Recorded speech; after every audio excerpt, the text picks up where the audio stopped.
morning, dear students. Myself, Mrs. Preeti Tiwari, and I'm your assistant teacher. In our previous video, we have seen about new kings and kingdoms of Indian subcontinent. In this video, we learn about the Delhi Sultans. So, let us start the chapter. Today, we are going to start class 7, chapter 3, the Delhi Sultans history. Okay. Chapter 2 में हमने देखा कि जितने भी reason थे Kaveri delta के आसपास के जो सेंटर था लार्ज किंगडम का, जो हमने कन्नौज का पढ़े थे ना, ट्रिपार्टिट स्ट्रगल्स हुई थी, पालाज, राष्ट्रकूटाज एंड गुर्जर प्रतिहाराज, जो तीन अलग अलग डायनेस्टीज़ थी, उनके बीच में हमेशा युद्ध होते रहता था. Did you notice that there was no mention of a kingdom with Delhi as its capital? क्या आपने कभी नोटिस किया है कि इससे पहले जितने भी हमने चैप्टर पढ़े अभी तक किसी ने दिल्ली को अपनी कैपिटल नहीं बनाया था. That was because Delhi became an important city only in the 12th century. इसका एक कारण था क्योंकि जो दिल्ली थी हमारी वो 12th century के बाद ही एक इम्पॉर्टेंट सेंटर सिटी बनी. टेबल 1 का लुक करेंगे हम. दिस इज़ द टेबल 1, है ना. ये 5 डायनेस्टीज़ हैं हमारे यहाँ पर जिन्होंने राज्य किया था. Delhi first become the capital of kingdom under the Tomara Rajput. जो टेबल 1 हमें कहता है कि दिल्ली जो थी हमारी कैपिटल बनी तोमारा राजपूत के कार्यकाल में, जिन्होंने 12th सेंचुरी में चौहान्स ने जिनको हराया था, जो चहमनास कहते थे पहले इनको, अजमेर के, उनके हराने के पहले तक तोमारा राजपूत लोगों ने हमें इसे दिल्ली को अपनी कैपिटल बनाया. It was under the Tomaras and Chauhans that Delhi became an important commercial center. और तोमाराज और चौहान दोनों के ही कार्यकाल में दिल्ली जो था एक बहुत ही इम्पोर्टेंट कॉमर्शियल सेंटर बना, मतलब कामकाज का सारा ट्रेड व्यापार सभी का सेंटर बना. Many rich Jain merchants live in the city and constructed several temples. बहुत सारे यहाँ पे जैन मर्चेंट्स आकर रहने लगे और कंस्ट्रक्टेड किया, बहुत सारे टेम्पल्स बनाए. कॉइन यहाँ पे बनाए गए जिन्हें दहलीवाल के नाम से जाना जाने लगा. बाद में फिर बहुत ज़्यादा ये सर्कुलेट हुआ. The transformation of Delhi into a capital that controlled vast areas of the subcontinent started with the foundation of the Delhi Sultanate in the beginning of the 13th century. तो दिल्ली का जो ट्रांसफॉर्मेशन हुआ, बहुत सारे areas को उन्होंने control किया सब कॉन्टिनेंट को, और उसके बाद में दिल्ली सल्तनत का पूरा उसमें बहुत सारे एरियाज़ जो थे वो आए. Take a look, table 1 again, and identify the 5 dynasties that together make the Delhi Sultanate. हम टेबल 1 में देखेंगे कि कौन कौन सी 5 डायनेस्टी जो थी उन सबको मिलकर दिल्ली सल्तनत जो काल था, सल्तनत काल जिसको कहा जाता था दिल्ली का, वो बना. The Delhi Sultans built many cities in the area that we know now as Delhi, जिसे हम आज दिल्ली के नाम से जानते हैं. पहले उसके आसपास बहुत सारे शहर छोटे छोटे बने जो कलेक्टिवली पूरा दिल्ली कहलाता है. मैप देखिए, दिल्ली एक कोहाना, सीरी और जहाँपना, ये आप मैप में देख रहे हैं. चलिए, ये रहा हमारा टेबल 1, रूलर्स ऑफ दिल्ली, जो कलेक्टिवली कहलाता है दिल्ली सल्तनत. राजपूत डायनेस्टी सबसे पहले थी, अर्ली 12th सेंचुरी के पहले से, जो 1192 तक चली, जिसमें तोमाराज, अनंग, पाला, चौहान्स, पृथ्वीराज चौहान भी इनके जो थे सबसे इफ़ेक्टिव रूलर थे. इसके बाद अर्ली टर्किश रूलर हमारे यहाँ आए 1206 में, जिन्होंने 1206 से 1290 84 ईयर्स लगभग हमारे यहाँ शासन किया, जिसमें कुतुबुद्दीन ऐबक, शमशुद्दीन इल्तुतमिश, रजिया, घियासुद्दीन बलबन. इनमें जो रजिया थी हमारी, ये भारत की पहली महिला शासिका थी. इसके बाद आती है खलजी डायनेस्टी, जो 1290 से 1320 तक थी, जिसमें जलालुद्दीन खिलजी और अलाउद्दीन खिलजी आपने नाम सुना ही होगा, जो कि 1316 तक चला था. इसके बाद आती है तुगलक डायनेस्टी, जो 1320 से 1414 तक, घियासुद्दीन तुगलक, मोहम्मद तुगलक और फिरोज शाह तुगलक इसके जो इफ़ेक्टिव एम्परर्स थे. इसके बाद आती है सैयद डायनेस्टी, जो बहुत ज़्यादा सालों के लिए नहीं थी, जिसमें खैज़र खान थे. इसके बाद आती है लास्ट लोधी डायनेस्टी. इसके बाद 1526 में बाबर को इब्राहिम लोदी ने बुलाया था, और इब्राहिम लोदी को परास्त करने के लिए बुलाया गया था, और बाबर ने इब्राहिम लोदी को हराया था 1526 में पानीपत की फर्स्ट बैटल में। और इसके बाद से हमारे यहाँ मुग़लों का शासन इस्टेब्लिश हुआ। इसके पहले की जो 5 डायनेस्टी है कौन कौन सी, राजपूत, टर्किश, खलजी, तुगलक, सैयद और लोदी, ये 5 डायनेस्टीज़ कलेक्टिवली मिलकर हमारे यहाँ जो डायनेस्टी बनाती है उसे हम कहते हैं दिल्ली सल्तनत काल। चलिए अब दिल्ली सुल्तान्स के बारे में कुछ और जानते हैं। Although inscriptions, coins and architecture provide a lot of information, specially valuable are histories. तारिख जो सिंगुलर वर्ड है और तवारिख जो कि प्लूरल है पर्शियन में लिखा गया है। एडमिनिस्ट्रेशन कैसा था दिल्ली सुल्तान के अंडर में, है ना। चलिए 4 steps stages in the preparation of a manuscript. ये जो आप 4 डायग्राम देख रहे हैं ये प्रिपरेशन है मनोस्क्रिप्ट की। देखिए पेड़ से कैसे उसमें निकाला जा रहा है पाम लीफ को।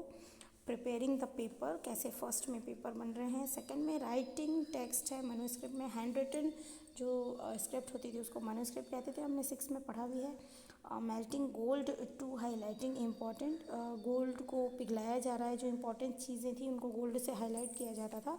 और चौथे में आप देख रहे हैं प्रिपेयरिंग द बाइंडिंग, और उसके बाद इसको बाइंड किया जाता था। तो ये 4 प्रोसेस है डियर स्टूडेंट्स। आप आपकी बुक से इनकी फ़ोटोकॉपी करवा लीजिए और इन चारों को आपको आपकी नोटबुक में पेस्ट करना है। What are the 4 stages of preparation of a manuscript. ये आपको एक इम्पॉर्टेंट क्वेश्चन भी बन जाता है और आपको इसको लर्न भी करना है। द ऑथर्स ऑफ तारिक were learned men, secretariats, administrators, poets, courtiers. ये बहुत सारे जो लोग थे इवेंट रिकाउंट करते थे, एडवाइस करते थे रूलर को गवर्नेंस में और एम्फसाइज करते थे इम्पोर्टेंस जस्ट टू रूल। तो वो सारे लोग मिलकर तारिक और मनोस्क्रिप्ट लिखा करते थे। चलिए next, keep the following additional details in mind. और सारी इन डिटेल्स को माइंड में रखते थे। राजा की आदतें कैसी है, एडमिनिस्ट्रेशन कैसा है, रूल करने का तरीका, इन सबको देखा जाता था। उनके युद्ध जितने भी वो बैटल्स लड़ते थे उनको भी उस तारीख में नोट कराया जाता था। फर्स्ट है the author of Tariq lived in cities and hardly ever in villages. जो ऑथर थे तारिक के वो सिटीज़ में रहा करते थे और बहुत कम ऐसे थे जो गांव में रहा करते थे। Number 2, they often wrote their histories for sultan and hope for rich reward. ये चाहते थे कि राजा इन्हें बहुत सारा रिवॉर्ड दे, इसलिए ये जितनी भी राजा की हिस्ट्रीज लिखा करते थे वो बहुत ही अच्छी बातें उसमें लिखा करते थे। Those authors advised rulers on the need to preserve an idea social order based on birth right and gender distinctions. Their ideas were not shared by everybody. और कुछ अदर राजा को जो एडवाइस देते थे और जो उनके आइडियोलॉजी को जो प्रिजर्व करके रखा जाने रहता था, जो उनके बर्थ राइट होते थे, और ये ऐसे जो थे इनको किसी से भी शेयर नहीं किया जाता था। 1236 सुल्तान इल्तुतमिश जो थे उनकी डॉटर थी रजिया बिकम सुल्तान, उन्होंने सुल्तान बनाया। The chronicler of the age Minhaj i Siraj recognised that she was more able and qualified than all her brothers. ऐसा मानना था। मिनहाज ए सिराज एक राइटर थे, क्रॉनिकलर थे, मतलब एक हिस्टोरियन थे। वो उन्होंने रिकॉग्नाइज़ किया जो रज़िया थी वो अपने चारों भाइयों से ज़्यादा एबल थी, but he was not comfortable at having a queen as ruler.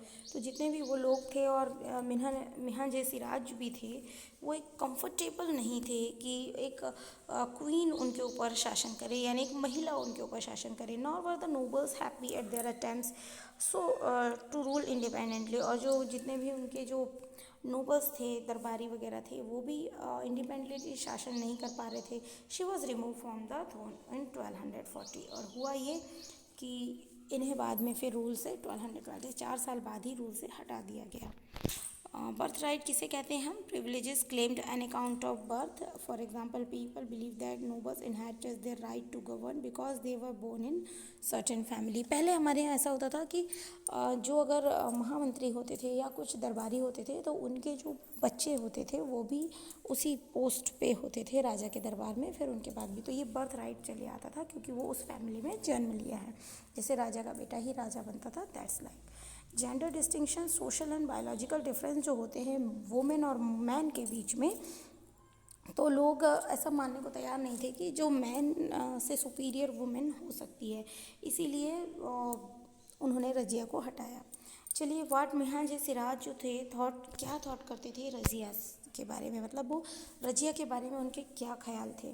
Mihan Siraj thought that the queens rule were against the ideal social order created by God in which women was suppose to be subordinate to man. अब ये जो मिहान सिराज थे, इनका मानना था कि जो rule कर रही हैं मतलब रज़िया सुल्तान, ये गॉड जो सोशल ऑर्डर गॉड ने बनाया है ये उसके विरुद्ध होता है, क्योंकि जो महिलाएं हैं केवल पुरुषों के पीछे चलने के लिए होती है, सबऑर्डिनेट होती है उनकी। देयरफॉर वो कई बार पूछा करता था कि रजिस्टर गॉड्स क्रिएशन में है, since our account did not fall under the column of man. वो मैन के जो जितने भी अकाउंट होते हैं उनके अंदर भी नहीं आती थी। फिर भी पता नहीं क्यों गॉड ने उसके अंदर इतनी एक्सीलेंट क्वालिटीज़ क्यों रखी है। मतलब वो उसको मानते तो थे कि इसके अंदर क्वालिटीज़ अच्छी हैं और ये रानी बनने के, शाशिका बनने के लायक हैं, परंतु फिर भी उनके अंदर कुछ ना कुछ शक था ही। वो मानने को तैयार नहीं थे कि वुमेन एज अ क्वीन हो सकती है। On inscriptions and coin Razia mention that she was the daughter of Sultan Iltutmish. Razia ने जो कॉइन बनवाए थे, जारी किए थे, उसमें भी उसने मेंशन किया था कि वो सुल्तान इल्तुतमिश की बेटी है। This was a contrast of queen Rudrama Devi. Same ऐसी एक कंट्रास्ट जो था दक्षिण भारत में जो ककाटिया डायनेस्टी थी वारंगल में, जो कि आंध्र प्रदेश में है, उसकी जो रानी थी रुद्रमा देवी, जो 1262 से राज्य कर रही थी, उनकी भी बारे में हम देखेंगे। वो भी एक बहुत ही अच्छी महिला शासिका थी। इनके में तो एक फिल्म भी बनी है, रानी रुद्रमा देवी, अगर आप सर्च करें तो आपको मिल जाएगी। Rudrama Devi change her name on the inscription and pretended she was a man. वो अपने आप को एज अ मैन प्रिटेंड करती थी। अनदर क्वीन थी एक दिद्दा, जो कि कश्मीर में रूल करती थी 980 something about. Her title is interesting. उनका टाइटल दिद्दा सुनने में बड़ा इंटरेस्टिंग लगता था, क्योंकि वो दीदी से आया था। दीदी मतलब होता है बड़ी बहन, and obviously affectionate term to give an a loved ruler by his subject. उनको जो रूलर जितने भी नोबल्स थे उनके दरबार में, वो प्यार से उन्हें दिद्दा कहा करते थे। दीदी के बाद उनका नाम पड़ गया Didda. From garrison town to empire the expansion of the Delhi Sultanate. ये जो हम देख रहे हैं ये शमशुद्दीन इल्तुतमिश जो थे, उनका शासनकाल जो है हमें दिखाई दे रहा है, और कैसे उन्होंने गैरसन टाउन से दिल्ली सल्तनत का विस्तार किया। ये देखिए जितना बड़े इसमें विस्तारित रूप में जो ये आप देख रहे हैं, पाकिस्तान से, अफ़गानिस्तान से लेकर के ये हमारा असम तक का हिस्सा, ये पूरा हिस्सा जो था ये शमशुद्दीन इल्तुतमिश के अंडर पे आता था। What is the meaning of hinterland? The land adjacent to a city or port to supply with goods and services. Hinterland वो होता है जो सिटी का एक पार्ट तो नहीं होता है, लेकिन फिर भी वो कुछ गुड्स और सर्विसेज सप्लाई करने का काम करता है। गैरसन टाउन जो होता है एक फोर्टिफाइड सेटलमेंट होता है, जिसमें कि सोल्जर्स रहते हैं। So let's start. In the early 13th century, the control of the Delhi Sultans were rarely went beyond heavily fortified town occupied by garrisons. मतलब हमने अभी आपको बताया गैरसन और हिंटरलैंड की मीनिंग। 13th सेंचुरी तक जो था दिल्ली सुल्तान का मतलब फोर्टिफाइड टाउन के आसपास के बहुत सारे गैरसन टाउन्स तक के पूरे हिस्से में ही जो था पूरा बढ़ते ही जा रहा था इनका साम्राज्य। और जो सुल्तान जो थे सेल्डम कंट्रोल थे, इनका पूरा सिंगल कंट्रोल हुआ करता था सारे हिंटरलैंड्स पर भी और गैरसन टाउन्स पर भी। और ये किस पर मतलब डिपेंड होते थे? ट्रेड जो वो करते थे, उसका जो टैक्स आता था उस पर जो ट्रिब्यूट मिलता था, और जो प्लंडर जो था जिसको ट्रिब्यूट भी कहा जाता था, कोई गिफ्ट वगैरह दे देते थे जो व्यापार करने वाले, उस पर ये लोग जो थे आसपास के जो टाउन्स बन रहे थे, सैनिकों के रहने की जगह जो थी, वो सब इस पर डिपेंड करते थे। अब इस गैरसन टाउन को कंट्रोल करने के लिए distance Bengal and Sindh from Delhi was extremely difficult. अब समझने वाली बात है कि सिंध, दिल्ली से लेकर के बंगाल तक के इतने सारे पूरे बड़े हिस्से को कंट्रोल करना एक बहुत ही बड़ा डिफ़िकल्ट टास्क था। रेबेलियन होते रहते थे, विद्रोह होते रहते थे, वार होते रहते थे, और वेदर वेट कंडीशन भी जो था, एरिया वैसा था कि जिसमें बहुत सारी बारिश होती रहती थी, कभी तो स्नोफॉल वगैरह, यानी का मतलब वेदर कंडीशन भी जो थी, उनका कम्युनिकेशन रूट्स जो था, वो रूट्स से जो कम्युनिकेशन था वो छूट जाता था। The state was also challenge by Mongol invasion. उसी समय में मंगोल इन्वाजन से भी बड़ा एक डर था उनको अफ़गान से। अगर मान लो गवर्नर थोड़ा सा भी मतलब इन्वाजन अगर अब मंगोल लोगों का हुआ तो दिक्कत हो जाती।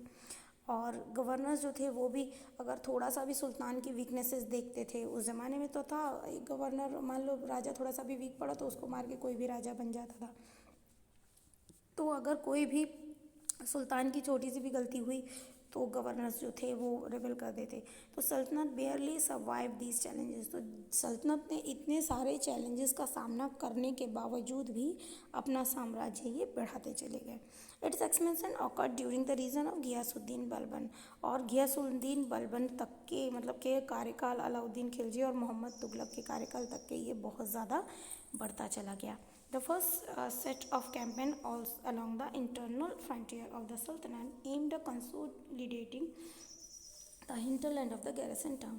फर्स्ट पहला जो कैंपेन चला गया था वो क्या था? इंटरनल फ्रंटियर ऑफ द सल्तनत। अब इंटरनल फ्रंटियर हम किसको कहेंगे? मान लो आंतरिक जो उनका क्षेत्र पूरा है उसके आसपास बनाते थे गैरिसन टाउन। जैसे कि एक सर्कल बनाया हमने, उसके बाद एक छोटा सर्कल बना दिया चारों तरफ से लेकर, है ना, उसके बड़ा सर्कल बना दिया छोटे सर्कल से।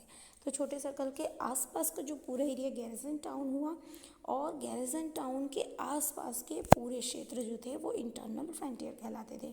During this campaign forest work. अब इस कैंपेन में क्या किया गया? सबसे पहले मतलब ये कि अगर मान लो हमने अपने घर में, हमारा घर मान लो बना हुआ है 30x50 में या 30x60 में बना हुआ है, लेकिन हमने उसके चारों तरफ 2-2 फीट छोड़कर एक बाउंड्री वॉल बना दी। तो जो हमारे ऊपर आक्रमण करेगा वो सबसे पहले बाउंड्री वॉल पर आक्रमण करेगा, उसके बाद वो हम तक अंदर पहुंचेगा। तो ये लोगों ने क्या किया? इसी तरीके से इंटरनल फ्रंटियर्स बनाने शुरू किए, मतलब अंदर के हिस्से को कंट्रोल करने के लिए बाहर के हिस्से पे ज़्यादा ध्यान देना शुरू किया कंट्रोल करने के लिए। तो इसके लिए क्या किया? गंगा यमुना का जो दोआब था उसके जो हंटर गैदरर थे, पेस्टोलॉजिस्ट यानी चरवाहे थे, उनको उनके कहना चाहिए हैबिटेट से अलग किया गया और उस समय में फॉरेस्ट क्लियर किए गए। और ये जो these lands were given to the peasants and agriculture was encourage. तो उसके बाद इन्होंने क्या किया? ये किसानों को दी गई ये ज़मीन को साफ कर करके, ताकि वो गांव के अंदर के हिस्से के बाद में विस्तार किया जाए, ताकि उसको कंट्रोल किया जाए। The fortress and towns were establish to protect trade routes. और इसके बाद क्या किया? बीच बीच में किले बनाए गए और टाउन बनाए गए आसपास, ताकि वो ट्रेड रूट्स को भी प्रोटेक्ट कर सकें, प्रमोट कर सकें रीजनल ट्रेड को भी। अब ये तो रहा पहला एक्सपेंशन, है ना। अब अपन आते हैं सेकंड एक्सपेंशन में। तो the second expansion awkward along the external frontier. हमने बात की थी इंटरनल फ्रंटियर की, अब बात आती है एक्सटर्नल फ्रंटियर की। दिल्ली सल्तनत के आसपास एक्सटर्नल फ्रंटियर क्या था? जो पूरे एरिया के बाहर का हिस्सा, मतलब राज्य की सीमा जहाँ से लगती थी, तो वहाँ पे मिलिट्री कैंपेन चलाया गया। दक्षिण Bharat Southern India started during the reign of Alauddin Khilji and culminated of Mohammad Tughlaq. और जो कि कैंपेन चलाया गया दक्षिण भारत को अपने कंट्रोल में करने के लिए। तो मिलिट्री कैंपेन चलाया गया और वो कैंपेन कहाँ तक चला? मोहम्मद तुगलक की कार्यकाल तक चला। इन देयर कैंपेन, और इस कैंपेन में सल्तनत आर्मी ने क्या किया था? बहुत सारे जो आसपास के हिस्सों को कैप्चर किया था, उनके एलिफेंट, हॉर्सेस, स्लेव्स और जितने भी प्रीशियस मेटल थे वो कैरी करके ले जाते थे अपने साथ। थर्ड, हाँ, by the end of Muhammad Tughlaq region. अब आते हैं मोहम्मद तुगलक रीजन के समाप्त होते होते लगभग 150 साल, मतलब 150 ईयर्स के बाद तक एक आर्मीज़ जो थी दिल्ली सल्तनत की, वो बहुत लार्ज पार्ट के पूरे एरिया को अपने अंडर कवर कर चुकी थी। They had defeated rival आर्मीज। जितने भी विरोधी थे इनके आसपास में, इनको सबको उन्होंने हराया था। से सिटीज़ अपने शहरों का बड़ा मतलब विस्तार करते जा रहे थे, अपने राज्य का भी और विस्तार कर रहे थे। सल्तनत के जो लोग थे वो टैक्स कलेक्ट करते थे सारे किसानों से और डिस्पेंसेस जस्टिस इन इट्स रियम। और उनके इसमें यही न्याय था लोगों के लिए कि टैक्स कलेक्ट करो और जो भी मतलब इम्पॉर्टेंट चीज़ें थी उनका यही निपटारा किया करते थे। But how complete and effective was its control over such a vast territory।